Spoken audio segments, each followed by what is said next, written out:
Good evening, ladies and gentlemen, and thank you for joining us once again on this Discipline Therapy Thursday for your Discipline Therapy podcast with your two incredible hosts, Mr. E.L. Discipline, and with him always, Suhey Sotomayor. And before we start everything, you know how we do, we're going to ring the little tuning fork,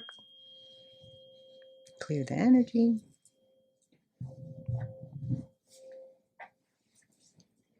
All right. All right, Mr. E.L. Discipline, you going to do your thing? Clothing store.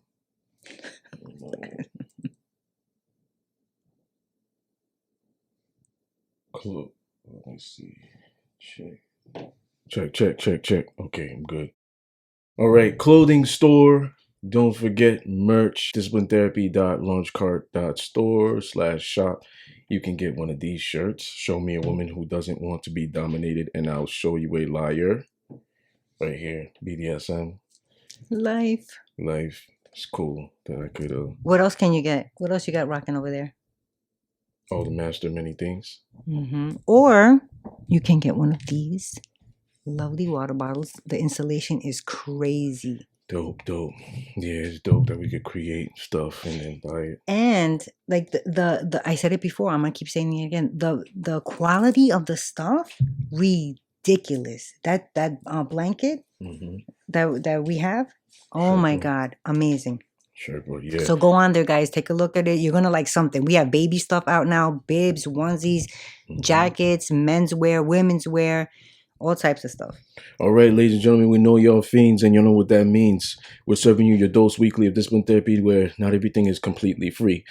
Go on patreon.com/discipline therapy podcast for exclusive content that you can see. Bloopers, behind the scenes, BDSM content, high tiers. You'll get a signed book by me, E.L. Discipline, on the seduction of discipline. Announcements. Audio books, different categories, life coaching sessions, etc.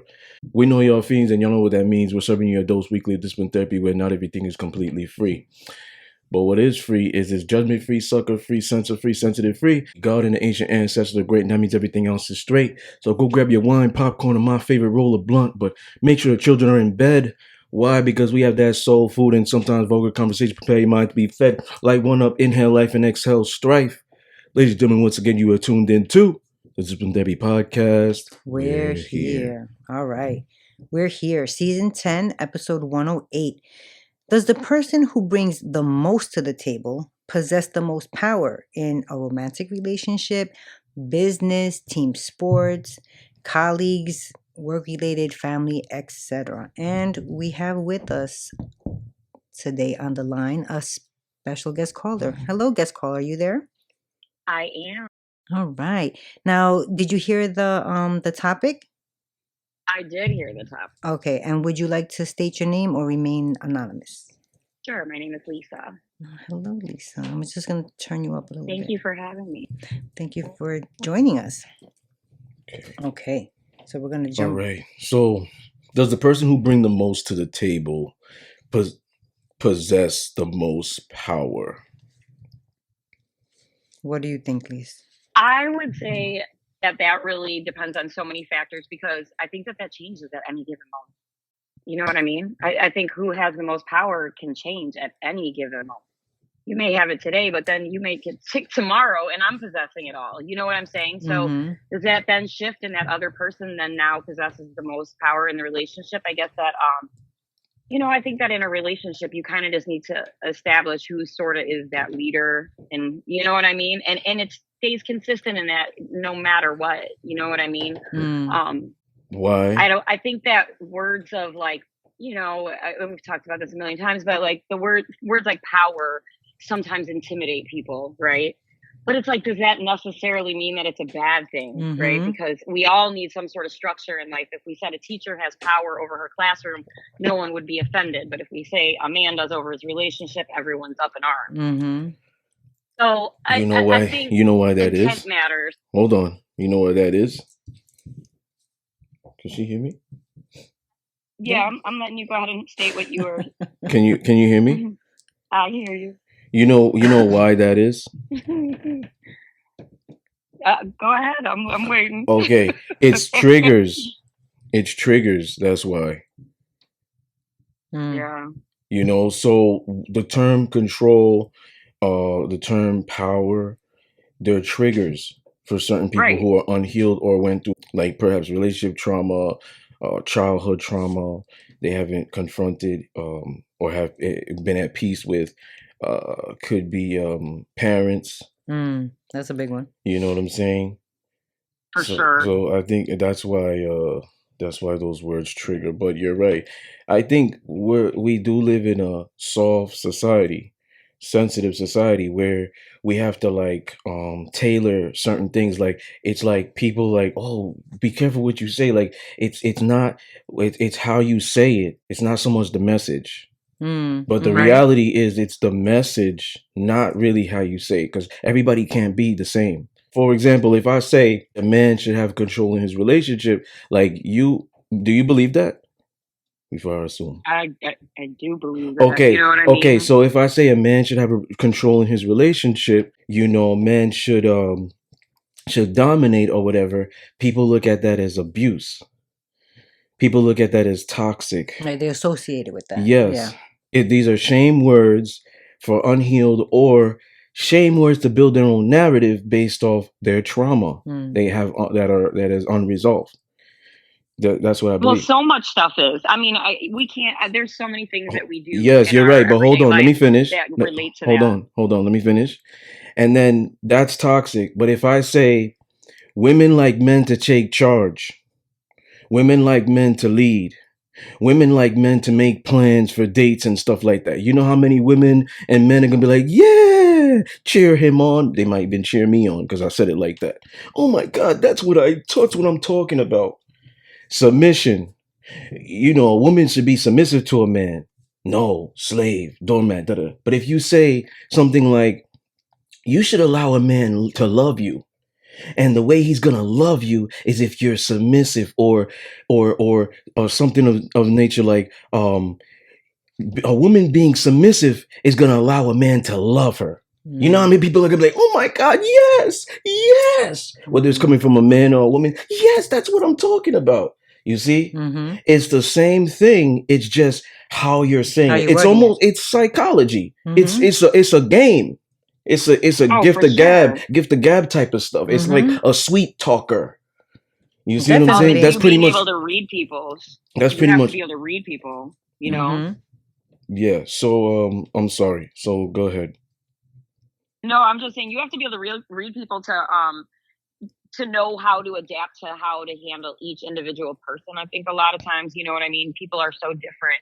And so how you handle that and approach it, sometimes some people words are so triggering for because of those past experiences. And then there's some people like me, I think words have more power than, you know, like swear words. Like people put so much weight on that, but it's not even that big of a deal. You know what I'm saying? You're more worried about somebody calling somebody, you know, a bitch or something over them saying somebody is an idiot when an idiot is far more offensive. You know what I'm saying? It's intent behind things and stuff like that. And I think that people don't take the time to hear someone's intent behind something before they're offended. You know what I mean? Take the time, listen to what their intent is, because sometimes you're like, oh, wait. Yeah, some people not so bad. Some people just wait. They're not even listening. They're just waiting their turn to now just answer back whatever they take that first part. I feel like this happens a lot with Mr. Discipline. Actually, you know, he says things in the way he says things, and it's not wrong, but it's exactly how he said. It's how he says it, and people he usually triggers people. Even though he's not saying anything really offensive, it's just that they hear that one word and boom, they're not even listening to the rest of what he's saying. They're waiting to reply. That's what I think. But we do have some bullets. So if you can give us your perspective on the title of it, does the person who brings the most to the table possess the most power? What about in a romantic relationship? What do you think about that? I mean, I would say if somebody is bringing the most to the table, they definitely are going to have more than the other. I think it's just kind of by human nature almost. You know what I'm saying? You start to feel a weight. Like I'm doing all this, and you think that you're doing 15% and think that you're going to have the same say in the house. It's just it's a huge weight. And I mean, I've watched so many times where people still try to to pull the power, but it's like, wait a minute, but something goes very, very left field then. You know what I mean? Because everyone's offended in the house and no one's happy then. You know what I'm saying? And what about the person that's doing the most work, the person who's not doing enough because they're still trying to hold too much power? You know what I mean? Mm-hmm. What about in a sexual relationship? I definitely think somebody's got to pretty much take that lead, and that you can't both dominate the situation. Okay. Business partnership. Absolutely. Team sport. I don't know if yeah, yes and no. I mean, I guess I would say yes. It works to have somebody that's the captain that kind of leads and says, "Hey, this is what we're going to do." Okay, cool, and the team follows. Family. Yes. Okay. So yes, to all of them except for team sport. That's it depends. You said. I think that it's just that one could be a loaded gun. Mm-hmm. I agree. Because, like in my kids all play high school basketball. This is a perfect example. If you have the wrong captain and he's his intent is not the greatest on that court, you're going to have a whole team that's going to not care, and they're not going to listen, and they're not going to follow, and they're not. So even though he brought something to the table that the coach put him in that position of power, it doesn't mean that he necessarily deserves it. Right. Okay. Right. All right. So, do you have a pen and paper? I don't, but I can grab some. Can you do that for me? Yep.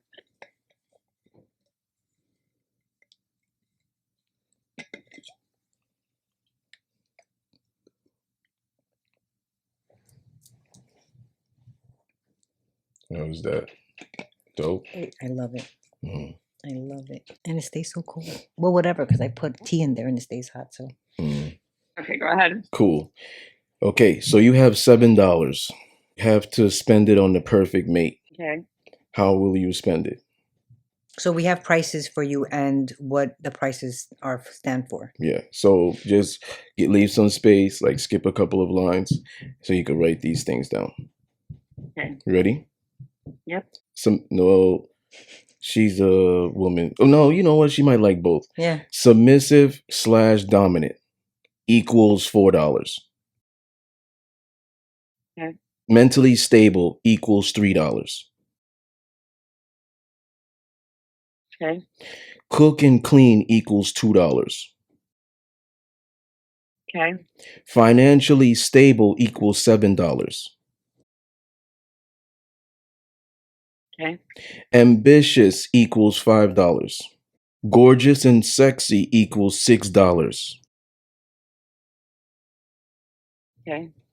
Intellectual equals $1. Okay. Spiritual equals $2. Okay. Great in bed equals $6. Okay.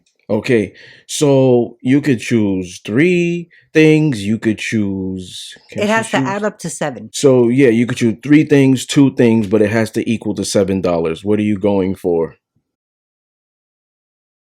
Can you put the Jeopardy music on? No. Give us some time. Oh my gosh. This is an exercise. Since women like to shop more than men, this is an exercise. So you're gonna shop for the perfect mate. That was funny. There's an exercise for logical and emotional. There's an exercise to see how men and women think. I'm going to go about me when you ladies are done. This is an exercise to see what really matters to you, what your needs are.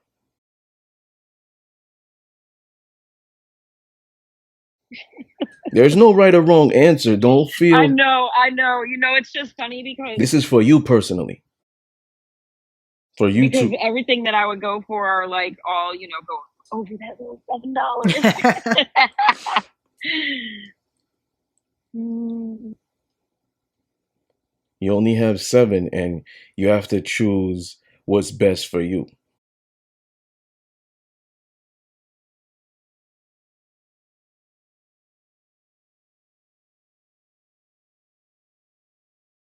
He makes it hard, man. Yeah, I know. You watch the other shows where he's like, you could only pick one. At least he's letting us pick something that adds up to 7. amounts that were set for some of the stuff. It's like interesting because everything that I would lean towards that are immediately gravitating towards it would never add up to, So like, so you know tell what us I'm saying? tell us what are you I immediately gravitating towards? immediately I would gravitate towards like spirit, intellect,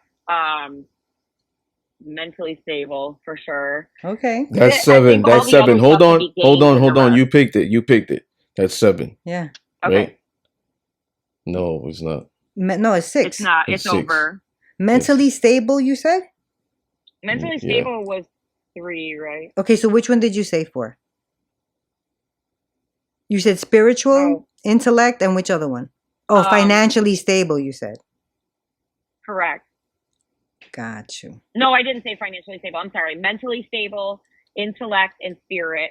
Yeah, that's 6. 6. That's See, 6. and ambitious are one of my other ones that kind of comes in. But I feel like so many of those other things could come into play from gaining some of those basic ones of like spirit, She intellect, could take intellectual 2 mental times stable.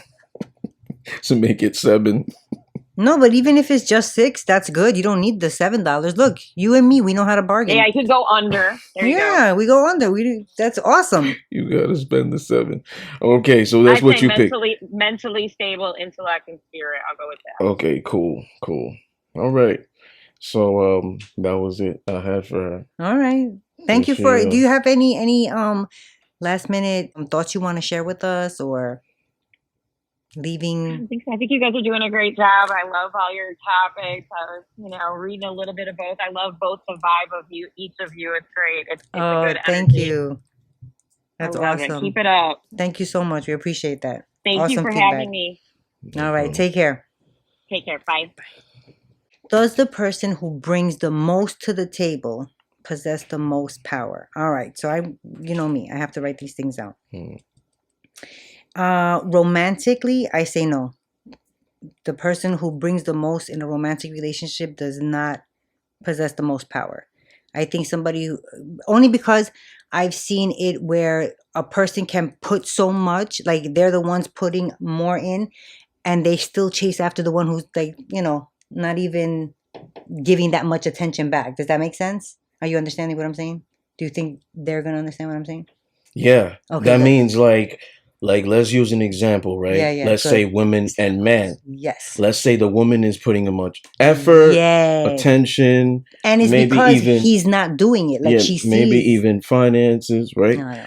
He's not doing enough. We could always look at the film Baby Boy. John Singleton, rest in peace. Baby Boy, right? However, the most is the objective here. So in her mind, you're saying he has power. In her mind, he's giving her the most. Or he's giving. But I'm going from on the person that's giving it. So if she's putting in all the effort, right? Because he's doing. Like, she doesn't have she's power. Chasing him. Yeah. Exactly. Yeah. So in a sexual relationship, the person who gives the most in a sexual relationship, yes, I agree, they do have the most power. Okay. Why? Because if they're giving the most in a sexual relationship, I'm taking it. This is the way I see it. They're good in bed. They're, they know how to please their lover or whatever. And because of that, a lot of times people, men and women, will get hooked on the sex part of something, which is why people tend to stay in toxic relationships, because the sex is really good. That's what I say. That's my opinion. Okay. In a business relationship, the person who puts the most, I say yes in a business relationship, because if you're not putting it in the most, you have, like if it's a 50-50 type of thing, if I'm putting in 50 and you're not putting in anything and we get the dividends back, guess what? You didn't put anything in there. So in a business, yes, 100%. The person who puts the most has the most power. Team sports, I'm going to agree with her. Like how she said, they're the team captain. If he's not a good captain, if he doesn't know how to wield that power correctly, they're not going to listen to him. So, but I think it's a half and half, because in a team sport also, the captain could suck, but somebody else could be like, nah, forget him. Let's get it going. So he doesn't necessarily have to have all the power. And in a family, no, I don't think the person who puts the most has all the power. Okay. So when I look at this, I don't correlate most with the best. So in a romantic relationship, does the person who brings the most to the table possess the most power? I don't correlate it with the No, best either. no. Why is that though? Because I agree with you. The most can be obviously synonymous with more. It can be more emotions they're putting in the relationship. We're giving more time, more effort, Attention. finances, attention. Let's plan trips. Like I don't know what these couples do, but they might do that. That might be part of their relationship, planning trips, date nights. If she's the one that's planning or he's the one that's planning more, it doesn't mean they possess the most power. Right. Sexual or intimate? No. Interesting. Okay. Because sexually and intimate, the woman could be giving oral and he doesn't. She could be, I don't know, massaging him after or whatever. He doesn't. And he might have a big dick and might not even need to eat pussy. He might give her the best dick of her life, best experience of her life. He's doing very little, but now he has more power. Okay, I see your She might bring out toys. She might intimate relationships. So she might be more of the conversationalist, deep talker. She might be even that way in the bedroom, more of a dirty talker, whatever. She might be more into like intellectual stimulation or mind orgasms during the day. She's flirtatious. He's not. She's bringing more to the intimate or sexual relationship, but he's not, and he has more power. I'm not saying he does, but he can. Gotcha. Or even if it's reverse, right? She can. Right. You know what I'm saying? Business partnership, colleague, the most to the table pertaining to that, yeah. Team sports, yes, and this is why. In a team sport, if you're the MVP, the alpha of the team, you're not just helping them facilitate or wins and accomplishments or awards of that nature or executing plays. It's not just that. You're motivating the team for when you possibly lose. You're motivating the team for when you're possibly down to get them up. You are the voice in the group. I was gonna say that. You know what I'm saying? You get in the middle of everybody and you're like, yo, this is what we gotta do. We gotta score this, blah, blah. And you motivate them. They felt down. Their confidence was low. Shit, we're down by 10 points, 20 points, whatever. Their confidence is low. Yo, remember who we are. Da-da-da-da. Like just, whatever they have to do to motivate them. That's bringing most to the table. He's probably ahead of the game. You know what I'm saying? Can tell what the defense is doing. I believe a lot of sports are rigged, but you use your imagination. He could already tell what everything. He could see things before everybody else. He's a special bunch in his team of in his on his sports team, right? So yes, family, yes. Okay. Yes, families are about keeping it together and whatnot, and if they're bringing more to the table, same thing, motivation, finances, stuff of that nature. Could be a wife, husband, children, etc. Okay. All right. So we each have $7. You go first, and I'll go. Mine is easy. Mine is super easy. I did it twice because the first time I am a bargain hunter, and so I got mental stability for $3, intellectual for $1, and spiritual for $2, which adds up to $6. You see, I know, a bargain. So then my second choice though was ambitious for $5 and spiritual for $2. So me, it's submissive for $4, mentally stable, $3, $7. Why? That's a good one. Why? So if she's submissive, she's gonna already know how to cook and clean. She's most likely traditional, probably was raised that way or whatever, trained, could be trained that way, right? So I don't need to pick cook and clean for $2. That's already out of there. I don't care if she's financially stable, $7. I'm not wasting all of that money. Ambitious, she's gonna adapt that. If she isn't, she's with me, so I'll bring that out. Gorgeous and sexy. I believe submissive women are pretty. They take care of themselves. You say they're pretty. They're pretty also intellectually. Spiritually, they have a good spirit. They're beautiful. So I believe that gorgeous and sexy. I've had that. I've had models who were just dumb as a bucket of shrimp. Bye, dismissed. I've had the prettiest looking women in the world. It doesn't do anything to me. So that's something that I wouldn't even waste money on. Intellectual, she's gonna be that, or she's gonna build with that because she's mentally stable. So someone who's mentally stable to me is pretty smart. Spiritual, that is not that big of a deal. I feel like she'll adapt that from me. She has to believe in some type of higher power. So if I talk to her about conspiracies, she's not saying you're crazy, because then I'm gonna be like, yo, this shit can't work. And if she respects you, she won't say that. Yo, you're crazy. Stop telling me that. I don't want to hear about that shit. That's scary. She's not. If she loves you and respects you, she's gonna be like, you're not crazy, because you don't say crazy stuff. Explain to me so I can understand. She's not dismissive. Right. So she like, he don't know what he's saying. Yeah, she's gonna build some type of spirituality, especially messing with me. Women are more adaptive than men, especially in a relationship with the opposite sex.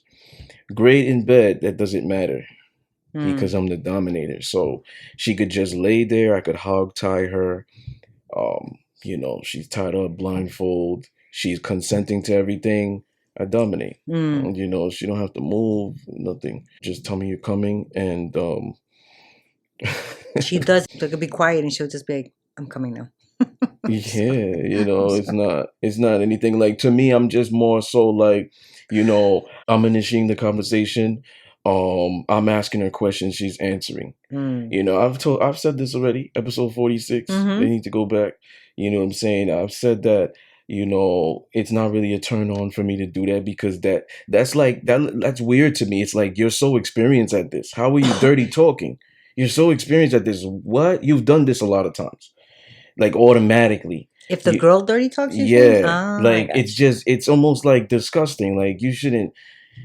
Like, it's okay to have a dirty mind, but for you to be talking like this and stuff like that, like, talking like a sailor. What's wrong with you, girl? You're dominating now. You know what I'm saying? You're trying to seduce me into submission. Oh, yeah, daddy, do this and stick that there. Let me back it up. And what? What the heck is going on here? You know what I'm saying? I'm asking you questions, you're answering back. So that's weird to me. That's also a woman that probably has a high sex drive, which is not a problem for me, but control that. Because that's patience with the lifestyle as well. Those things are rewards. I know for me, I do that. So for me, it's like, great in bed. Like, if she's approaching that dynamic and she's like, oh, I could suck your soul, and the irony about that is a turn off. Yeah, you've said that. Why is it a turn off? Because she's flaunting her abilities. Yeah, which for a woman, that's not skill. Right. It's just like how much men you pull. And it's also not like ladylike. Yeah. So it's like, why would you be telling me that? Because I'm going to give you a gift anyways. Like, what you're giving me could be good, but what I'm going to give you, you can't find out there like that. You can't step out your house and there could be 5 guys coming down and you're going to find that with 5 guys. Right. You see what I'm saying? So it's like, in a way, when you're articulating that, like, talk that with the thirsty guy that can't pull women or get pussy. Or that may turn him on. Yeah, because of that. Exactly. So a man providing that, who's really skilled at that, doesn't care. You see what I'm saying? Because he's not getting dominated. That's a person that's saying indirectly, I'm going to dominate you. You know what I'm saying? So being great in bed is actually a turnoff for me if a woman tells me she's great in bed, or I find out. It's a If turn you off. find out, hold on. What do you mean if you find out? Like through other people? Through or her actions, through, you understand what I'm saying? I'm going to find out through her actions. Through her actions with you? Like, let's say you I'm guys going are to give you together. an example. If she innately does things, I step into the room, I never told her this, she's already on her knees. How does she know I like that, though? That's what I'm saying. Women learn things from what men tell them. Yo, I like that. Do that. Yeah, I like that. Do that. Then they keep a mental documentation. It's like an elephant memory. So they don't just they could assume first. They could assume, yo, I've been with another black guy prior to him. Right. This is what they like. It, so then he must like it too. Yeah. You don't like that. They don't know until I tell them. But if they're initially just doing stuff, I'm like, she's probably done this plenty of times. So you don't like that then? No. So that's how I'm able to tell if, she's great in bed. But that doesn't mean that she's great in bed. She just means that she listens. She knows, the last guy said it, and okay, she does it not. Yeah, she's gonna assume. Gotcha. But it doesn't mean it's right. So if she's like used to saying stuff like, because I get to know them before I even take them out on the first date, finding out if I'm gonna invest my time. Let me know her first. That's why if I'm ordering for her, it's not a problem because I already talked about that over the phone. Gotcha. So if I'm ordering for you and you're saying that's a problem now, it's like, yo, she lied. She lied on the application because she told me over the phone. She don't have a problem with that. Right. You see what I'm saying? So to me, it's like if she's already like skilled in bed, like, yo, I ride dudes. Would you ever let me get on top? Like, where you do that at? If I'm telling you, I'm so bad though. If I'm ride dudes. If I'm telling you I'm a dominant and a sexual one as well, what does that mean to you? That means I'm gonna dominate you in the entirety. I ain't never gonna be on the bottom. I ain't never gonna let you choke me, even if we're in missionary. You ain't gonna out dirty talk me. You're not gonna seduce me into submission. You're not sucking my soul. Gotcha. You see what I'm saying? All of that is dominance, seduction, seducing her into submission. You like that dick, right? Take that. Oh, I love it. Hypnosis. It's almost like brainwashing. To me, if she's already telling me she's doing this and skilled at this, oh, I suck good dick. Oh, that's what you bring to the table? That's disgusting. Yeah. You see what I'm saying? Because it's like, that doesn't take a skill for y'all women to do that. And pull men, because y'all came out the womb already. Men look at you as sexual objects. So it's easy. You step out your bed, bonnet on and PJs, go to 7-Eleven. You're going to get hit on easy without even having to open your mouth. That doesn't take a skill. A man has to have skill to walk up to a woman and say things to get her that she's going to accept. Yeah, I'll let you get the number. I'll let you keep pursuing me, court me, take me on dates. You see what I'm saying? Women don't need to try so much. So that lets a man know that, damn, she's easy. That's the summary. Wow. So ultimately, great in bed, it's like, it doesn't matter. Because if he's the dominator, it's like gonna be good. It's like cold pizza. Shit might not be hot, but it's still good. Or shit might be warm, but it's still good. You see what I'm saying? So if it's like bachata, merengue, salsa, the waltz, whatever tango. If you have a great leader, the dance is gonna go well. Definitely. Two leaders can't lead. We're stepping on each other's toes. Yep.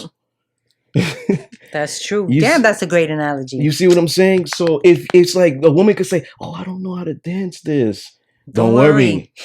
I got you. Yep. I'm gonna make us both look good. Yep. So it doesn't that doesn't care. So I need her. If she's submissive and mentally stable, she could be a lot of things. She could be a great mother. She could be great in society. She could be respectful, especially to men. Whatever it is, she's gonna be respectful to you. She's gonna be able to keep an eidetic memory. Baby, we're gonna get in a relationship. Every Monday, I like to watch wrestling. Boom, boom, boom. Tuesday, I like my dinner like this. Make sure you put the mashed potatoes on the side. Bam, bam, bam.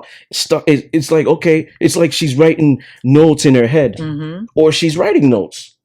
I like this possibly. Wednesday. I come off of work from this time. I like this type of dinner. Blah blah blah. Whatever it is, like she's building an identity there. So if she's mentally stable, she'll be able to be present. That's the summary. Yep. And when she's present, that's the femininity. The femininity is present. You know what I'm saying? Her masculinity is suppressed. Could be doing that day to day or whatever it is, but when she's with you, her femininity is present. So she's gonna be, if she's mentally stable, she's gonna be present, and she's also gonna build emotional stability. See, I think that's a difference between men and women because, all right, I didn't pick submissive. Obviously, I don't like submissive men or dominant because I feel like a man can be dominant, but not all dominant men are intellect, right? And not all dominant men are mentally stable. So that's why I didn't pick that. Like, I need to know what kind of a person you are, beforehand.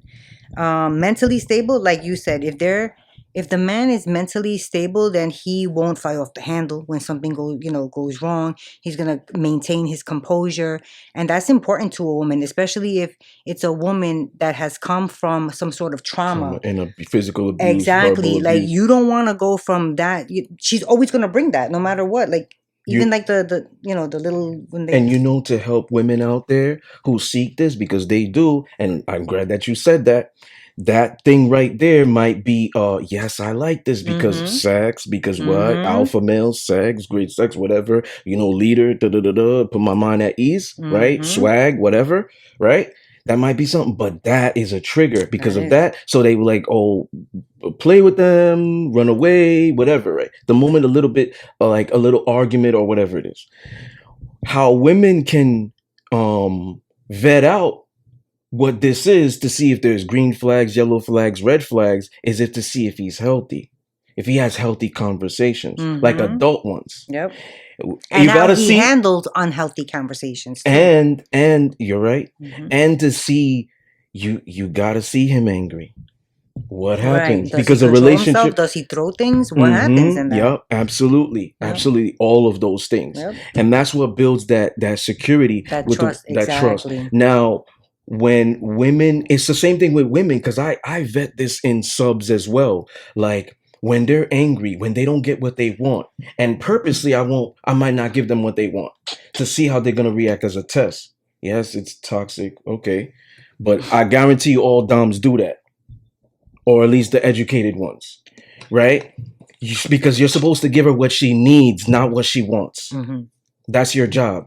Especially as the masculine, your job as the masculine is to give the feminine what she needs, not what she wants. Because she could want pictures on Instagram, attention, flip trips, and all that shit. You don't what? You don't need that, right? You want to make this person jealous, right? Like you don't need that. But protection, you would sacrifice protection for going outside with your booty cheeks, like your independence. Like you would sacrifice protection. You would sacrifice provision. You know what I'm saying? For that, that's what I'm saying. So in a way, like the need outweigh the want. So for me, it's like I might test them by not giving them what they want to see how they react, because that matters. Is she calling me out my name, you fucking nigga, or whatever it is? It's not king anymore. It's not poppy, daddy, whatever. When she's angry, is she doing that? Right. Because then it's like, okay, warning, second time. Warning, that's a red flag right there. Look. She's probably used to that for other people. Warning, then the second time, that's how you really think, dismissal. Okay. It could be a quick reaction depending on where she comes from. You know what I'm saying? Some people like to date within their race. See, I think some people like to date outside their race. I think it's important, if your race has a lot of trauma, what you gonna do? If you date within your race, go outside because it's easier, or stick within that race and build a legacy within that race, kids and family, but help work that person or women, work on themselves. Well, I think it's important to say also with that statement that maybe it's a red flag that you or a dominant man can say, all right, I'm going to give her another try. But it's a definite red flag. No more chances when a man calls a woman outside of her name that first time. You know what I mean? Like there's no way that a woman's going to make that man stop doing that. If he did it that first time, that's it. Ladies, if he does it that first time, There's no, oh, he was angry. He didn't mean it. No, bitch, he meant it. He called you a slut and a whore and a bitch and all that. He meant it that time. He's going to mean it the next time and the time after that. Because that's how he really thinks about you. That red flag is not, let me give him a second chance. It's, there's your flag. There's your door. Get out. Now, here's the thing. I agree. I thought you were going to say it's not common for women to accept that. Oh, because the moment it happens, they're going to be gone. No, which is not right. Bien bobas. Okay, but I'm going to explain. I want the audience to understand, because I believe, and statistics show, women are emotional masochists. So when you look at when you take a poll and you go out there in the street and you could ask them, who's more emotional? 1, 2, in a relationship, who is most likely to cry and go back, get some type of betrayal and go back? Who is most likely to do that? Women. You know what I'm saying? Because that is an emotional masochist thing. You get that, right? Mm-hmm. So for me, I'm not a masochist. Maybe tattoos in the gym. I said this in episode 26, episode 63. Mm-hmm. The friend zone, 26, and 63, discipline versus punishment. I said the only masochistic part about me is tattoos and gym. Only time I will abuse my body. But most women will say, yeah, he was physically abusive when the shit is over. When it's no longer happening and she's getting that great dick, getting her bills paid, whatever it is. And you can shake your head. That's fine. We can allow it to different. You're a woman. I'm a man. You're a woman. I'm a man. So it's okay to sound, to think differently. But women, in my sense, and I always talk about this, they could go back. The woman that says she's been in that relationship for 3 years, come on, we can't debate this.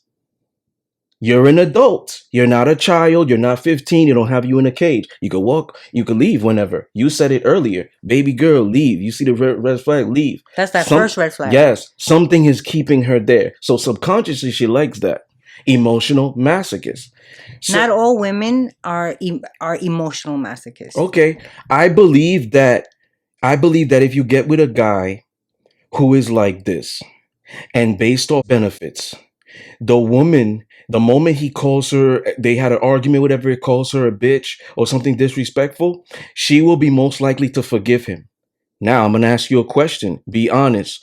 Who are most likely more forgivable, men or women? Women. Who are most likely agreeable, men or women? Women. That's why if a man cheats on a woman and she's emotionally, psychologically damaged, based off what he's providing in that dynamic, she will go back or she will stay. Correct or incorrect? Yes. Men, yes or no?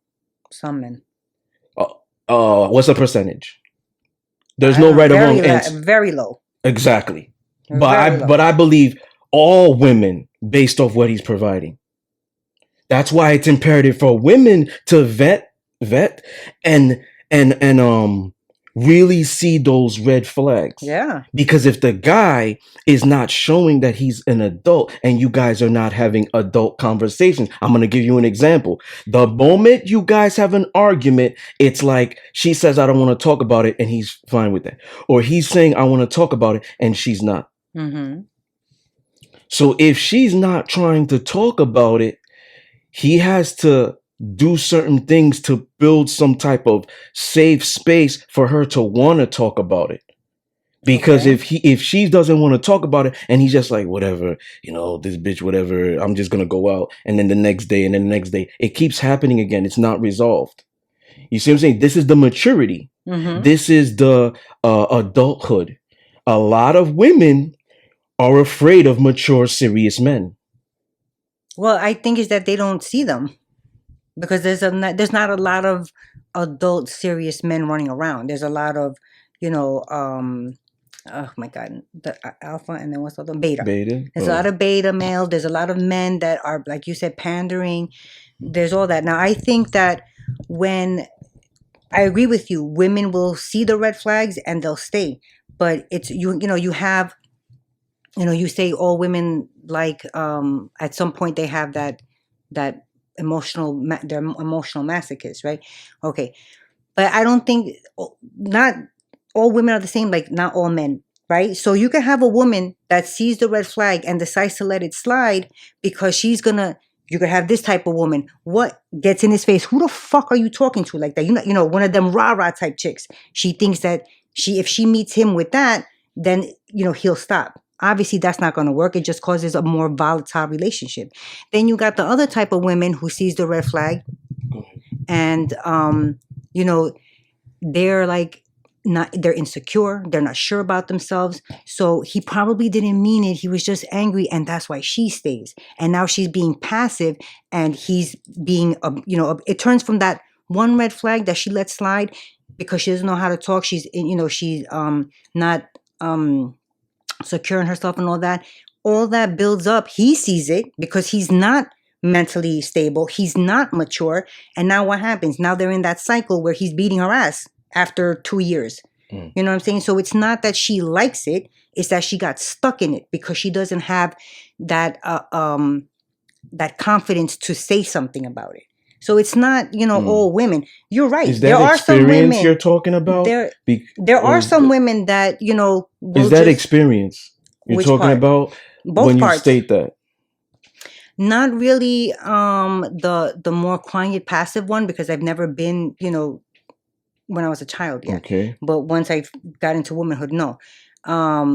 But the one, you let that slide because you figure, all right, if I show him, who I am, then he'll back down too. Yeah, I've done that. So I don't meet women that do that. Right. Exactly. Because you meet different types of women because of the man that you are. Yeah. Which is, and you've stated it on, on air as well, you're a unicorn. There are not many men like that, which is why when you say things, like certain things, I'm like, well, that's not true because a lot of women don't meet men like you. I had the Dominican I always talk about. She gave me, maybe I say the most problems, but she was still submissive to an extent. She's the only one out of 36 years of my life or whatever, even when I was 8 years old, I had my first kiss, episode 29, Lazy Lovers. I always had women be submissive to me. In high school, they want to carry my books. They're hanging out with me outside in the hallway. Right? Oh, I thought you were my husband. No, he's my husband. Hey, I'm a lot to go and share around. You my wife and you my wife. High school shit. So the reality is I only had one that did that. How did I handle it? When she put her hands on me, it was just a slap. I put her in the closet. Oh, okay, you want to act like you're 5? When you're ready to have an adult conversation, I'll let you out. And I knew she was afraid of the dark. You see, so that's how I handled a really pressure situation because I never had that done in my life. So I even know how to handle certain things. So when women... But that's you. That's not all men. When women... Okay, you're right. When women vet these men, right, they have to see how mature, serious, and healthy he is. Yeah. Because they still want these attributes. Yep. You see what I'm saying? Especially the dominance. They still want that. They want that control. But because they probably... I think they want that dominance. Like they want that. They want their men to have that dominance, but it's scary. Especially... That's what I was gonna say before you cut me off. My bad. The experience. Based off the experience, it's like, oh, you see what I'm saying? And I trust him to, to lead us like that. Yeah. So at the workshop, not gonna mention who her name was. There was a workshop I did September 24th. There's a new one coming out, people. She said, oh, I love an alpha male. But da-da-da-da-da. And I'm like, what's the but, though? Because that comes with them. I said, you are an immovable, irresistible force. She was rah-rah in there. And I let it rock, right? Because I wanted that interaction. Right. BDSM is going to be different. Me doing all the talking. After PowerPoint. Any questions? No questions. Let's move on. Okay. So I wanted it to be interactive. So she was rah-rah. I said, you're an irresistible force. The alpha male is an immovable object. Wind, big ass rock. The moment you're constantly and you can't knock it over, you do one of two things. Submit or you run to weaker. Because your objective is to knock him over. And if you can't do that, it's either you submit. Oh, he could handle. Okay. He could handle some shit. Okay, he could handle pressure. He could do this. He could do that. He knows how to calm me down when I'm stressed. That's hard to do. Or you run to the guy that's just gonna let you run all over him. Okay. So I said that to her, and it was like, oh, but continued. You can't say, you cannot say that you want to eat McDonald's every day and you're not gonna get to be the weight or have the physique that you have. You cannot say that. You cannot have your cake and eat it too. You cannot want the dominant. You cannot want the alpha, but then say conditional like, oh, but. These men are stubborn. They're steadfast. They like things their way and stuff. That comes with them. So you got to take the good with the bad. Episode 51, our relationship 50-50. We asked, what would your ex think about you if we interviewed them, or what did they say? You remember what you said? No. Okay. So for me, it has to be good, though. I said that each person will say different things because the energy I gave different. It back. Might say I was a dick, I was this, I was that. They'll never say I was bad in bed. They'll never say he put his hands on me. That was not consensual. When I talk about the bedroom, shit like that, where it's like, hard and soft limits and consensual and stuff like that, right? He didn't put his hands on me. I gave him my worst, and he was able to handle that. Like they will not put me in that category where they've been in those, because I've dealt with women that were in long-term relationships that were physically and verbally abused. They won't put me in that category, and that kept them in check from going back. They won't put me in that category. That's why a lot of them come back. Even when they were dismissed. That ain't shit category? Yes, they won't put me in the category, because even though he might say, oh yeah, he was a dick, they will never say those things, because when they stop being emotional and rationalize, they will say he was a good man. And that's why they want more. You see what I'm saying? So the reality is, like, women at the end of the day have to vet out certain things about men 100% that is in tune with their love language and their personality. That's what they have to do. So if you have a woman who is secretly a masochist, you know what I'm saying, dangerously, she likes that. You know what else the masochist does when it doesn't know herself? I was about to say that. Do you know what else they do? What? You're probably never going to get it, so I'm going to give you the answer. They do it purposely. I was going to say that. Really? Yeah. They do things on purpose. To get it. But that's my whole thing is exactly what you said. Not everybody knows themselves. Like being a brat. Let's say, for example, because I talked about this in BDSM 101. I don't like to do BDSM on here. They're on Patreon. 101, episode 12, with the Boricua that I dismissed in PA. Okay. That she was really a masochist and she didn't know. She thought she was submissive. She was in an abusive relationship prior to me. I have a question. With her, she knew in the rules that I didn't like posting provocative stuff online. She accepted that because I wrote down my rules. They printed out or whatever, right? Or they keep visual documentation, right? They accept that, right? She accepted it. The moment I didn't give her attention, I was coming out with my first book. I said this in that episode. She wasn't supportive. Oh, you're off today. Why aren't you coming to see me? When she was doing that, she saw that she wasn't getting my attention. What do you think she did? Acted up. What did she do to act up? It was disrespectful. She went online to post a bikini picture. Oh, okay. Dang it.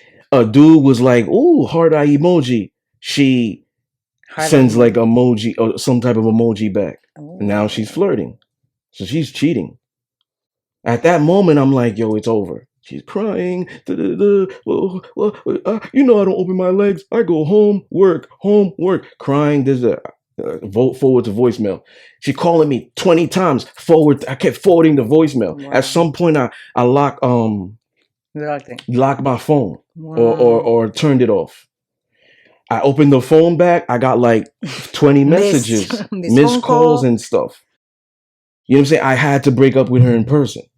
Wow. Remember? Oh, that episode? yeah, you went. Yeah. So, because she wouldn't stop. Say, okay. You didn't see any red flags with that? Oh, but you don't care about the red flags because I was trying to end it. Remember? No. But I'm saying before that, before it got to this, she was on her best behavior. That is tremendous. That's scary. That is scary because for it to go like that, how many missed calls, how many missed messages, and all that shit. That's why I like to experience everything with my subs.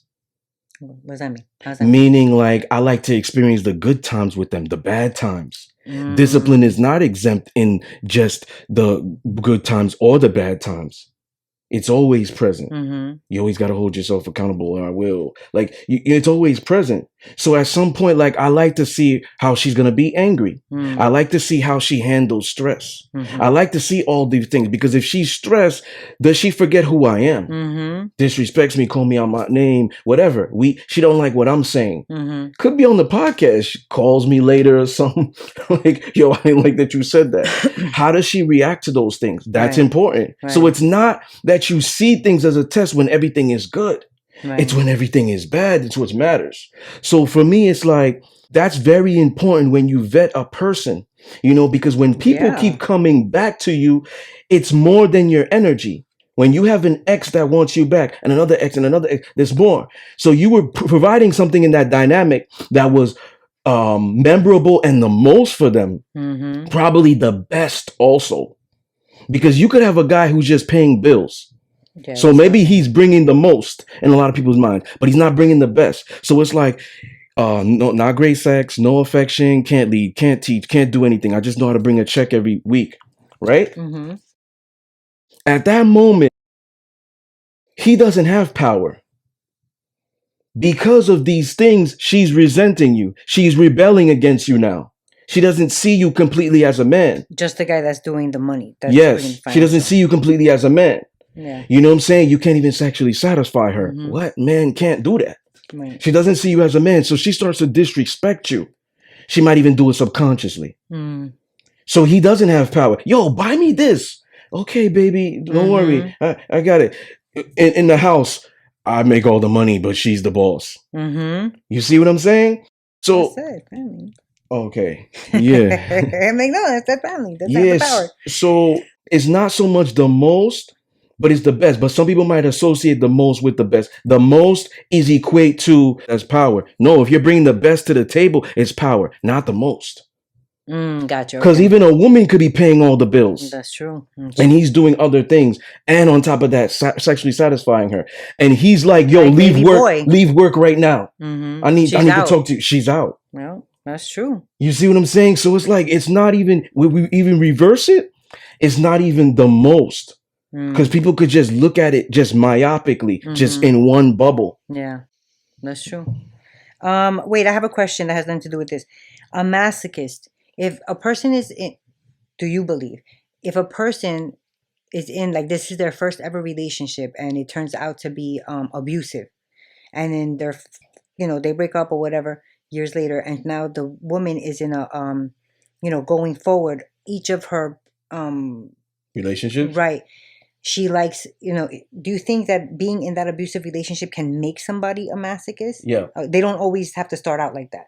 Gotcha. Okay. Yeah. All right. So I definitely believe, like, a masochistic person, and I don't want to place that as like a bad thing, like a stigma. Because in BDSM, like, when you have a sadist, it works. Yeah. There can be love there. Usually it isn't, but there can be. Right. So I don't want to, like, stamp it as something give it a bad. stigma. Yeah, I don't think it's bad, but it's definitely someone like that, whether it's a male or a female, definitely come from traumatic experiences that they love. They end up loving. They have no choice. If it's all you see, well, it's almost like a product of your environment. Right. I was gonna say that, or like I forgot the name of it, where your captivator, like somebody captures you, and they're not doing anything bad, but they make you wind up falling in love with the cap. So now you're protecting them against the cops.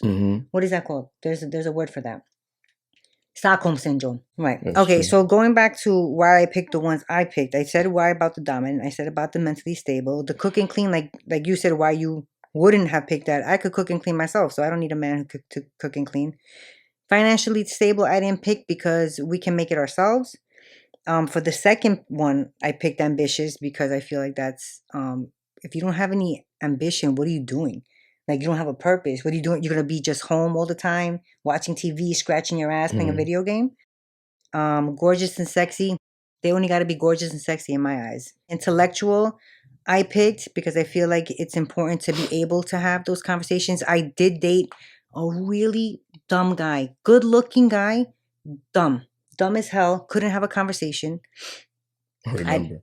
It was awful. I was like, what are you doing? You said that in the show. Yeah, that's the same guy. I was like, shh, no more talking for you. Spiritual, I picked because I feel like there are more women that are spiritual than there are men. For me personally. But you were in that dynamic because he was giving you something that was like great for you. No, it wasn't even that great, which is why we ended it. Okay? Which is whatever. I picked spiritual. I think it's important if you're gonna be with a mate, for you guys to have that. It doesn't have to be 100%. It doesn't have to, and I'm not saying religious. I'm saying be spiritual. Be open to that at least. And great in bed, we could learn each other. Figure that out. The great thing about this exercise is to see what you need. It's a quick response. Yeah, I like it. It was fun. Neurological reflexes.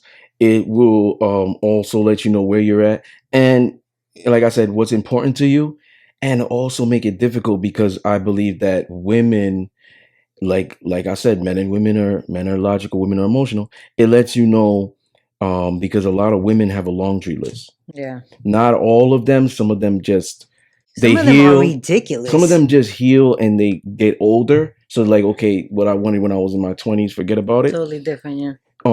And others, it's like a laundry list. It's a fantasy. It's a fictitious unicorn. Yeah. And I always say that I don't hear this from men. Men always say they want 3 or 4 great things that are like basic stuff. Yeah. That is very hard for like modern people or vanilla, whatever, to meet those expectations. Whereas women like have such a laundry list for a man, have these high, ridiculous preferences and stuff like that. You know what I'm saying? Ridiculous. Yeah. So that's why I did this. So, it's, the audience can try it too. Oh yeah. You guys should. It's fun. Do it with other people, not just yourself. So you guys can talk about it. Where they could be at. But, just final thoughts for does the person who brings the most to the table possess the most power? It really depends what the most is. And for me, I don't dynamic it is. To me, I don't believe it at the same time. It depends what it is, but at the same time, I don't believe that you bringing the most to the table, you possess the most power. Yeah, I agree. Because I believe that intangible power is more potent than tangible power. Okay. You know what I'm saying? You need me to elaborate. Yeah. Okay. No. So in episode 28, Disciplined Sex Therapy, I said this. I said that, and I also said this in BDSM 108, episode 85. Okay. With Melissa in studio. I said, they're like, yo, how does he do that?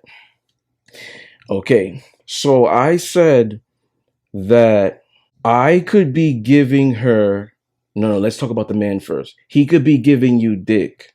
Okay. And it could be really good. Or money, not giving any affection, sexual support, physical support, whatever. Not making you feel safe, leading, none of that. Right? I said that I can give you a book. I can teach you, elevate you, mentally fuck you, stimulate you, mentally stimulate you, give you mindgasms, tell you about yourself, build confidence in you, lead, give you emotional security, psychological security. Now you can articulate, share about your past and all of this stuff. She's gonna love me more because in her mind, I'm giving her more. The guy's gonna text you. I text you, yay! Can't wait to get home to go see him. Meanwhile, he's piping you down. He's probably blowing your back out. That's all he does. Or flip side, because it's very rare you're going to get both. Financial provider and great sex. Or he's just a financial provider. Has to make a lot of money. You barely see him. Or okay? Not attention, affection, feeling neglect. Okay. So now he doesn't possess the most power. Who? Which the one? guy who's just giving that the money capital, because that's physical, right? That's tangible power to some people. I don't believe money is power, but it's tangible power. I believe it can get you whatever you want. Maybe that's associated with power, but it's not power. So in a sense, I'm even displaying to you that it isn't. Okay. And I said this in the same episode, in lounging, shout out to LL Cool J. He says, man, make the money, money never make the man. He's telling a story while he's rapping those lyrics. He's telling a story of how the shorty that he's kicking it with, or trying to kick it with, is attached to a rich man. And he's like, why you throw a rock to a fiend?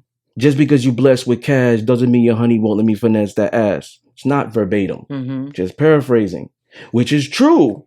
Because at the end of the day, she's receptive towards him, is what he's trying to convey.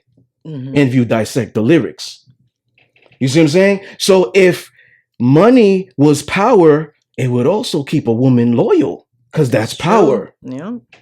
It would make a woman respect you, because that's power. You see what I'm saying? But the man who is more suave, like LL Cool J, that's doing his talk game, mentally licking his lips, mentally stroking her, able to provide great sex, this, and he could be a financial provider too. He's gonna have more power over her. He's gonna have more power in that dynamic they're trying to build. She's gonna gravitate towards him more. She's gonna love him more. She's gonna respect him more. And that is power.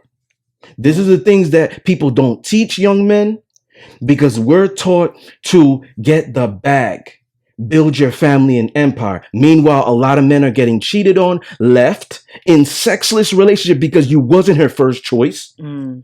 That you were just the scrap left over. You see what I'm saying? That's why you gotta beg your wife to have sex with you. You can't just take it because it's not agreeable on y'all. Whenever, wherever, however. It ain't agreeable. It's just, oh, I'm tired, baby. So tired is okay. And he gotta eat that. You see what I'm saying? Silent treatment. Maybe she uses that as a weapon. He got to eat that. You see what I'm saying? Because men aren't taught these skills that really matter. It's not game. That's true. It's not game either. It's skills that the man has to have in order to dominate the woman in the entirety. And that's not a negative connotation or term. Because at the end of the day, women are psychologically hardwired to be attracted to dominant men. And that correlates with dominance. So if you're not able to do that, financially providing is not dominance. And if that's all you're doing, you're not dominant, especially not going to be there. I agree. You see what I'm saying? So at the end of the day, like, people don't want to talk about this because it just sounds, oh, you don't like love and you want control and you empower. But you know what? A relationship power does matter. It definitely matters. That's why when you get with the woman and she wants to have equality with you, 50-50, she's already letting you know, and you already see you're not going to have control there. That's a red flag then. Yes. And he should move on. Yes. Especially if he's the type of man that wants control. Exactly. So I believe all men are like this. They might not admit it, but they might not even know. Okay, that's fair. It goes to knowing that's yourself. Fair, but their actions display. So subconsciously, they know, yeah. Subconsciously, but they want that. They want to be the man. They want to be the dominator. They want to lead in the dynamic. They want control in their relationship. So, but like you said earlier, a lot of men are not like me. A lot of traditional men it's diminishing. Traditional lifestyles are almost non-existent or dying. And I think a lot of people, like, they don't know how to court each other, because in this day and age, everything is instant. You know what I'm saying? Instant, your food is instant. You get instant ramen. You got instant noodles. You have instant gratification all the time. Like a lot of times you don't have to put much work in. You want to have a nice body? Go get some liposuction. Go get, implants in or whatever. So when a woman meets a man, if he wants to build with her and he sees things that overpower those little toxic tendencies, it's okay for him to want to invest. That's what that means, because that's putting in work. Mm-hmm. We are all going to come with certain toxic tendencies. Yep. Because we're not virgins. We've been in relationships and we all been heartbroken to a degree. Mm-hmm. So we might carry that unhealed or whatever. So sometimes it might take a man for a woman to be like, yo, I was different when I came here and he elevated me. 100%. Sometimes, or the man says that to the woman. Vice versa. Vice versa. But at some degree, today, depending on where you are in the world and what you're exposed to, if you meet somebody who is already like going through stuff, and they're still on their path of healing and stuff of that nature, it depends if you want to invest or not. What else do you see? That's what matters. Or how many times you have to. And I say this is the region in the country because maybe in China this isn't going on. It's very traditional out there. You know what I'm saying? They're absorbing different things to not fuck with their mind and build depression and sadness and hurt and stuff of that nature. They control algorithms in certain places or whatever. Social media, probably. You know what I'm saying? So they're building healthy mindsets, energies, whatever, wives, husbands. Whereas different countries may be different, especially America. 100%. So it's like when you engage in a woman out here, there's so much feminism. There's so many things. Other women, single women want to keep single women single. They're following other women, feminist bad advices and stuff. It builds that wall already. Yeah. Now they don't want to invest. Now the moment you might even see a woman, if she doesn't like something, she's quick to run. She becomes unavailable quick. Yeah, like a switch. Almost. Yeah, so it's like things like that happen because like, oh girl, come on, you make your own. What are you doing there? Come on, we got options. And we're ladies. We beautiful. We got options. Let me just say this. Don't do that. Don't waste time there. And then now they're sending off for failure. Yeah, ladies. I know that we have friends and cousins and sisters and all that type of stuff always in our ears and all that. If they don't have what you're looking for, like if they're not thriving in their own relationship, don't be taking somebody else's advice when they're not living it, to their fullest either. It's funny because you know what I'm saying? Like if your girl is, in a loveless relationship, there's no sex or it's only sex or whatever, and she's telling you about another guy that you seem to be clicking with, maybe he has some things that you don't like about him or whatever, to let him go, tell her to focus on her own relationship. Yeah, I was gonna say that for me personally, like if I have a woman, if her friends are single, I gotta know about them because I really don't like to tolerate that. Tolerate what? If her close friends are single, or doing whole things, I don't like that because, and people may not agree with me. They may assume, but I said this in BDSM, not BDSM, 103 episode. No. Yes, episode 103. We had Punky, the guest. I said this to her. Women are influential towards other women. They just follow by nature, especially that's your ride or die girl. So if she's into that stuff, eventually you're going to be into that stuff, especially when an argument occurs, because you might go to them because girl talk. You might, I need a girl advice, whatever it is. What's going on? She's going to give her advice and it's most likely going to be bad. Single and stuff like that. Oh, I'm single by choice. I'm single and happy. Be careful. Be wary of these women. They're dangerous. I never heard a woman say I'm single and happy. What? Stop lying. Stop it. Because women are not happiest when they're doing that. Single and making the most money, moving like men. No, when they're in great sex, happy, healthy relationships, that's when they're happiest. Serving their family, not corporations. That's when they're their happiest. Serving their man. So women got to pay attention to their inner circle, their social dynamic. They got to pay attention to that because those women are bringing you down too because they want misery loves company. If they're like she's that. always gonna give you poor advice because it comes down to girl, and a lot of women don't think of this, but I'm gonna make you say it. And maybe you don't want to be mean to your friend. Girl, are you sure? But you don't know him though. He's doing that. I mean, are you sure I should do that? Where's your man that likes that though? I'll wait. Like a lot of women won't do that to their friends because a lot of women don't hold other women accountable. You see, us as men, we like to hold each other accountable. If I show up and I go see my brother on one day or whatever, and he's used to seeing me with an 8-pack, he's gonna be like, "Damn, nigga, what happened to you? You used to be brolic. You used to be brolic. You need to hit the gym." He's holding me accountable. But a lot more women will be like, "Let her do her thing. Let her do her thing though." She's flirting online and she's booty and all that stuff and naked and see-through dresses and she want to go out however she wants. She's with the man. Let her do her thing though. I support it. It ain't me, but I support it. And women set themselves up for failure. Why? Because if y'all really about women power, yo, that's fake to me. That's fake to me because you ain't helping her out. You setting up. You ain't telling her what type of man she gonna get. That's not fair. Not even that. Forget about what type of man she's gonna get, girl. Where she could end up. Yeah, you could end up getting hurt. Get the hell out of here. But a lot of women won't say that. A lot of women won't say that. It sounds like, I don't know what it is with them. They don't want to sound like the bad guy. They don't want the beef. You're gonna get more beef with women than men. I don't know why, but I'm just throwing darts in the dark, trying to hit the bullseye.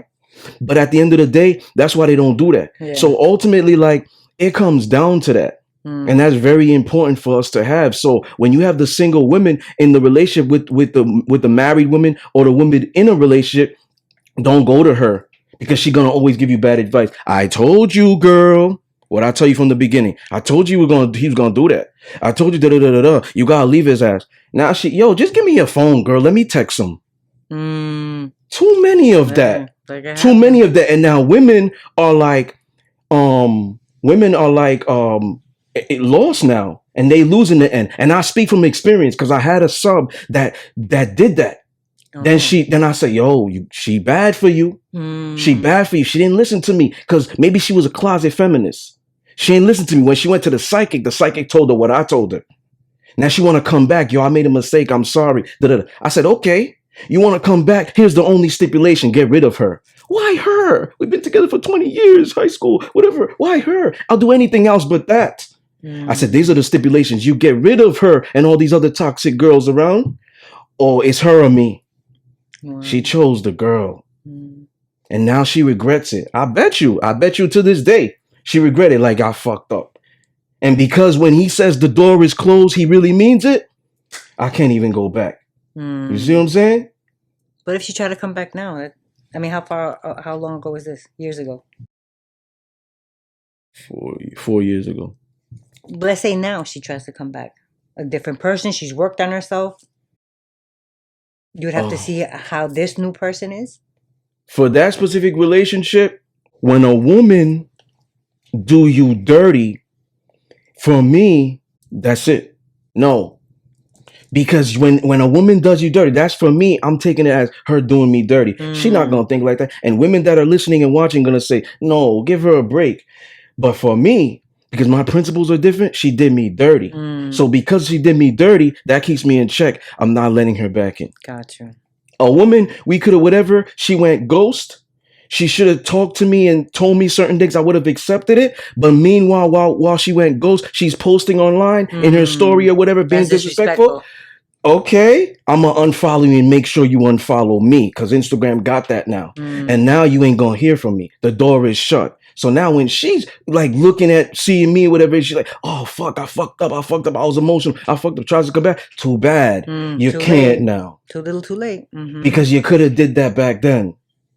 Yeah. You see what I'm saying? And I always give women the tools to help them get this. I warned them in the beginning, right? Don't I always talk about this on the show? Yep. If you're gonna leave, do this. Before you get in here, be careful. I'm gonna do this to you. You're gonna get clingy. You're gonna blah, blah, blah. A lot of men can't do this. It's gonna make you fall in love.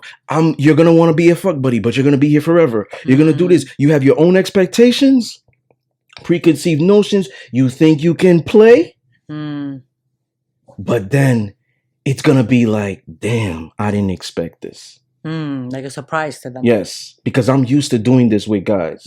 I can get him. And then now it's not what you expected. You see, so karma coming in here manipulating gets you that.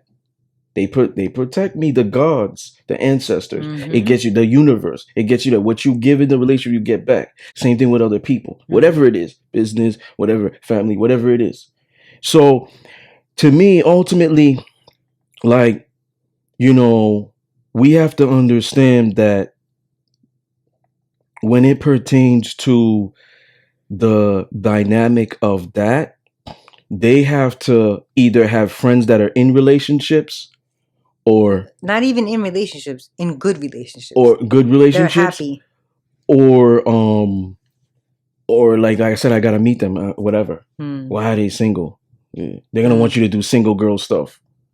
So it's very important, you know what I'm saying, for you to see those things. And, you know, people want to talk about control this, control that. Well, guess what? The reason a lot of relationships have crumbled is because there was no control.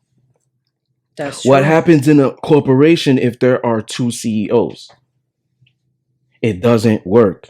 That's why everybody has a position to play.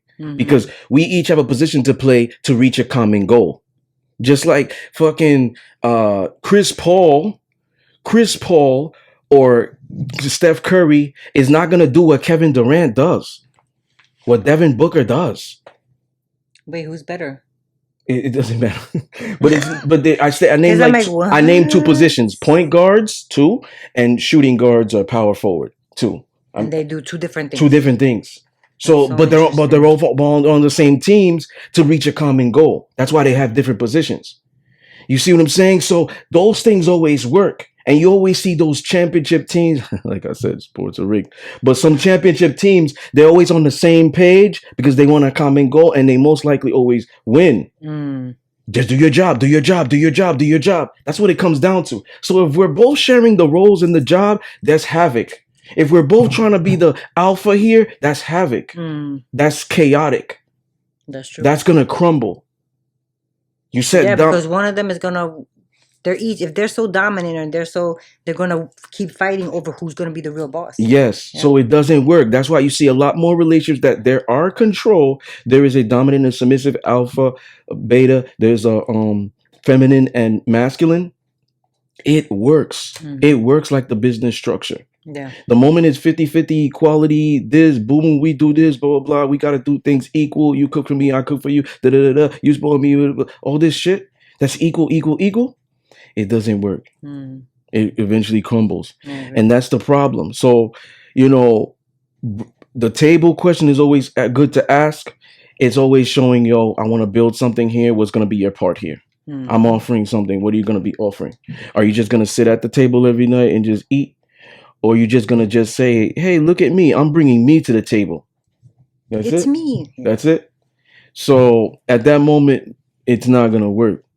Yeah. So whoever brings the most to the table doesn't possess the most power. But it would depend on what you're bringing. Because the most or the best could be subjected to certain people. Yeah. A woman has her own money, place, and all that. She's financially secure. Why would I need a man to provide financially? Yeah. I need him to provide security, this and that, because I don't have those things. Yeah. Protection and all that. So maybe teach me, lead me, guide me. I don't have those things within myself. A handyman, I need something put up. You know, do you have a drill?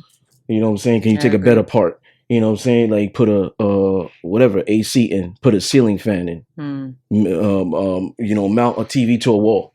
Whatever it is that a man does more, that a woman doesn't want to, can't, or doesn't want to put herself through that stress, building something, you know what I'm saying? So she might be like, okay, he brings a lot to the table, because at the end of the day, we look at what is valuable and we determine that. We see what is worth it. What is that level of worth we give to something? We give something a certain level of worth. You see what I'm saying? So just because the you might be financially secure, a guy who is rich comes to you and say, "Oh, I'll do this or whatever," and you don't look at that as something valuable to you. You know what I'm saying? You don't look at that as something valuable, because at the end, I make my own. Exactly. Right.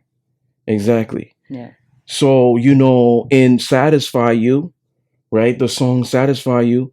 Diddy was like, a woman with ambition, could buy herself. Like, I can't impress you with the jewelry and wealth. Woman would buy it herself. I could lace you, build your mind, and whatever. It's not verbatim. They need to listen to it. You know what I'm saying? So they're looking at like what's valuable here. Yeah. If he's just nowadays, you can't provide just that. Yeah, Back in the days, they were taxing one gender. So and nowadays, a man could be like, "Hey, this is what I bring to the table: money." And women could be, "Yeah, let's go. 2, 3 wives. Yeah, let's go." Nowadays, it's like, first of all, men ain't trying to take care of grown ass women, unless that was his woman that was a high school sweetheart, and then we got married. But men ain't trying to take care of grown ass women. You know what I'm saying? With all this empowerment and everybody could work now. That's number one. Number two, most women already have children by other men, so they're not gonna want to do that too. You see what I'm saying? So it's like, and now for women, they want different things. They don't want what their ancestors want because they're making their own. They're more empowered. Yeah. So now they're like, damn, that's all you're bringing? What else though? How big is your dick? Can you eat pussy?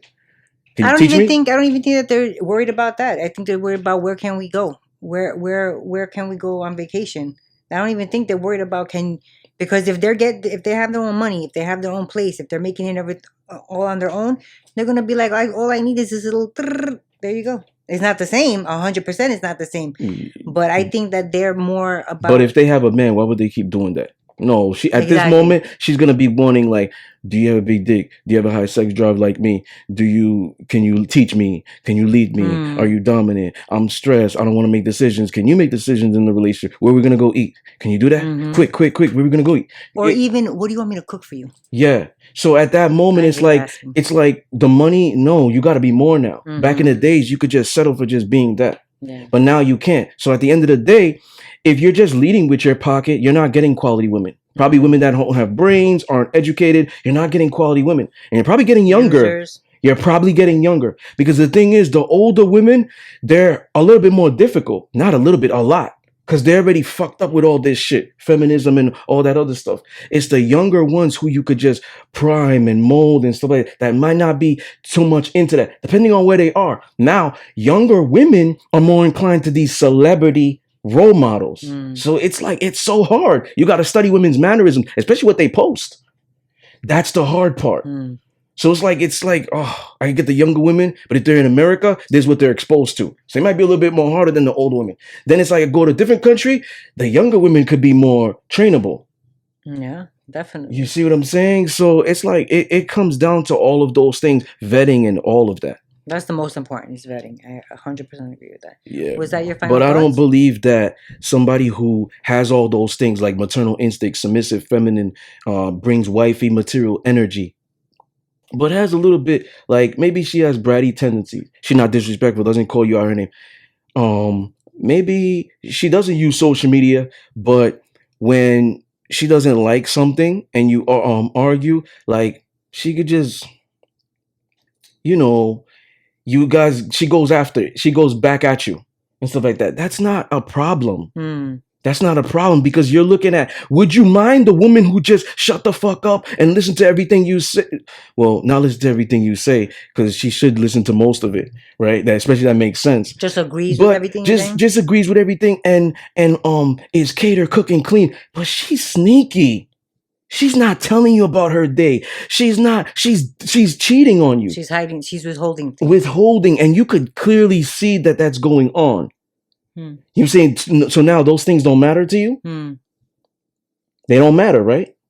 You're asking me? Yeah, to a guy, like it might not matter, right? Especially if he got money. I guess in this because he's not building he's not building a relationship. Right, probably don't matter. It's a transactional relationship. Customer, employee, sugar daddy, baby dynamic. Right. Probably. You know what I'm saying? But ultimately, this is why a lot of men like younger women. Because that's the reason. And it's like, for me personally, like I said, I want to get with a woman not so much younger than me, but younger in the sense she's fertile, family. Right, she have your children. And exactly. You know what I'm saying? But if she doesn't have a brain and stuff of that nature, I'm fucked. Like in Coming to America. Because I'm not building. That was a good sub. But I'm not. She was only whatever you want me to do. Exactly. You know what I'm saying? But you just said you. Yes, she was a good sub, but he could have trained. But he tried to tell her anyway. Go ahead. Was this your final No, thought? Okay, he was trying to tell her what. He was mind of your own. he was like, no. Forget what I like. What do you like? I want to know what you like. He kept saying it like that. She was like, whatever you want me to like. He was like, forget it. So it's like at some point you got to look at it like the women. Are you building some type of love there? Because don't you want the kids to see that? Of course. So if that isn't love, how is that gonna work for that? Mm-hmm. But some people might not care about it. They just want to have kids. They don't want to raise them. No, that's awful. You see, so it's like what the table question is very important. It shows building family, perhaps legacy, and it's a partnership. She does her part, or they do their part. He does his part. When they're successful. What is your final thoughts? That you should always vet. That's the most important, and I agree with what you said. Yeah. So you gotta be able to have those conversations, those uncomfortable conversations too, and pay attention to if this is the first time you're having these uncomfortable conversations, see how your partner's responding to it, see how it's reacting to it. Mm-hmm. You know what I'm saying? And then you can draw your own conclusions from there. So I'm the type of person, like, I like to talk about things right then. But if she's like, listen, I don't want to talk about it. Okay, take yourself, relax, whatever you got to do, smoke weed. I'm that type of person. But we're going to talk about it. I need to, exactly. We're going to talk about it, relax, and stuff like that. And I've dealt with women like that. I've dealt with women that was like, oh, I'm scared to text you. I had to delete my whole text. I got to watch my tone or my verbiage or whatever I'm talking about. Yeah. I hate and texting. It's the same thing. So some women I can respect that because a woman is emotional, she might say something she's gonna regret. So it's like, let me just take some time, 100%, please, or whatever. Let me calm down. I'm understanding in that sense, but I still make a standard, like, but we're gonna talk about it. Because it's not in a sense that I want to go to bed angry, separate homes, or if she was living with me, I want to go to bed angry. That's not gonna. So what you're saying is take your time, but before the day ends, we're gonna talk about it. Yeah. So I think that's important. Yeah, I do too. You got to know each other like that. So maturity in the dynamic. Those things are underrated. Simplicity underrated. And that's important. So too many childish men are getting with childish women, or childish women are getting with like mature men, serious men, or childish men are getting with mature women. You know what I'm saying? In the mind, energy, everything. Woman could be 26 and her mind could be 40. You know what I'm saying? This is the problem as well. So find what you're compatible with. Yeah, so it's lifestyles, I believe. Traditions, not equal. Lifestyles, traditions, you may not even have to think the same, but relationship, y'all should. Because that's part of lifestyle or tradition. Yeah, I agree. You know what I'm saying? And that stuff will work. Because you're always going to have those disagreements. Men and women think differently. So that will work, but if everything is off, it's not even going to be right. If everything you like, whatever it is, you like everything I do, and I like everything you do, that doesn't work. I mean, that's like a platonic friendship. I think it works better than I don't like anything that you do, and then the other person doesn't like anything that they do either. Then that's just headbutting. Like, I don't like that shit. Let's watch this. I don't like that shit. All right, so let's go out to eat. I don't like that shit. You know what I'm saying? Like, I don't like spicy.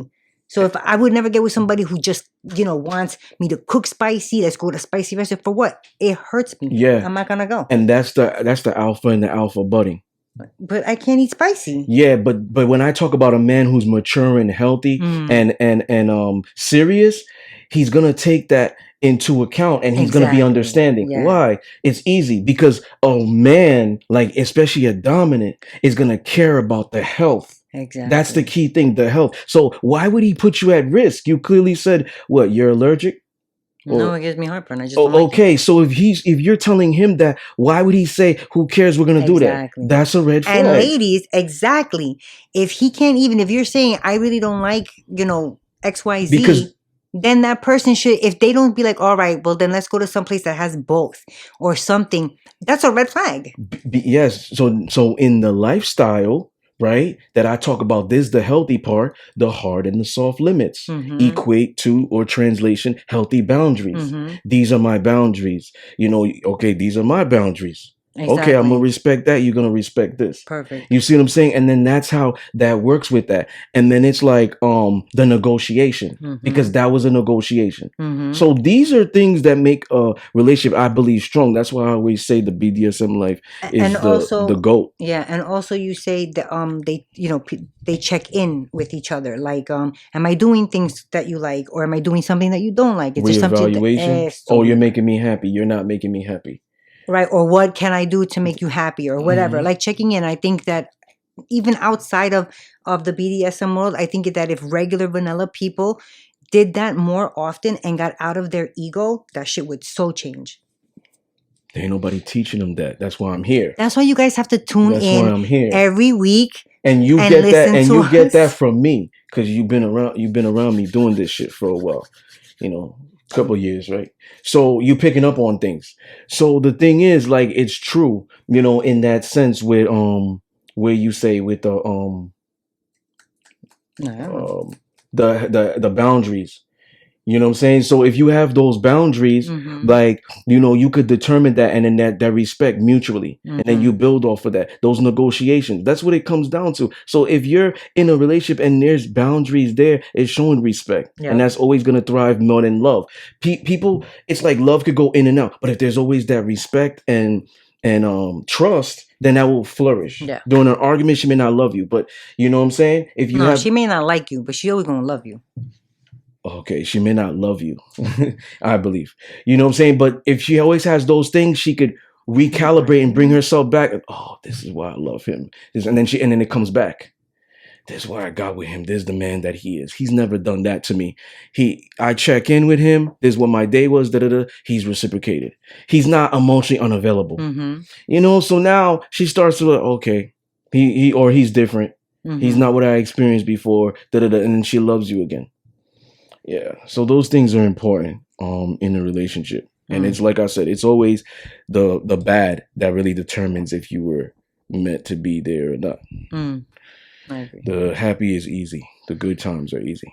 So once again, ladies and gentlemen, you were tuned into This One Therapy Podcast. Peace.